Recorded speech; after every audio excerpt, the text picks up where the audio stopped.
Exam ஹால்ல சுத்தி முத்தி பார்க்கவே கூடாது.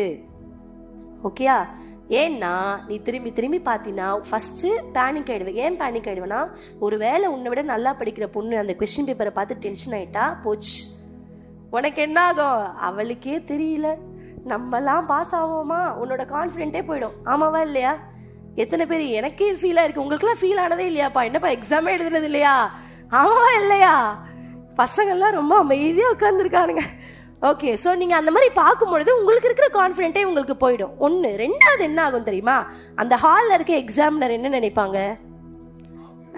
அண்ணா கரெக்டாக சொல்லிட்டாங்க, இவன் என்ன பண்ணுறான், காப்பி அடிக்கிறான்னு என்ன பண்ணுவாங்க, உன்னையே ஃபோக்கஸ் பண்ணி உன்னையே தான் பார்த்துட்டு இருப்பாங்க. அந்த இடத்த விட்டு அவங்க என்ன பண்ண மாட்டாங்க. உனக்கு அது இன்னும் டென்ஷன் ஆகிடும். யாருன்னா நம்மளை பார்க்குறாங்கன்னு தெரிஞ்சாலே நம்மளுக்கு டென்ஷன் ஆகிடும். அவங்க இருக்கிறவங்க ஆர்ட் டீச்சராக தான் இருப்பாங்க. உனக்கு இங்கே மேக்ஸ் போடும்போது அப்படியே கையெல்லாம் உதறும், ஐயோ நம்ம தப்பாக போட்டால் அந்த மிஸ் நம்மளை என்ன நினைப்பாங்க. ஆமாவா இல்லையா? அதனால் என்ன பண்ணக்கூடாது, எக்ஸாமினேஷன் ஹாலில் சுற்றி முற்றி பார்க்கக்கூடாது. சரியா?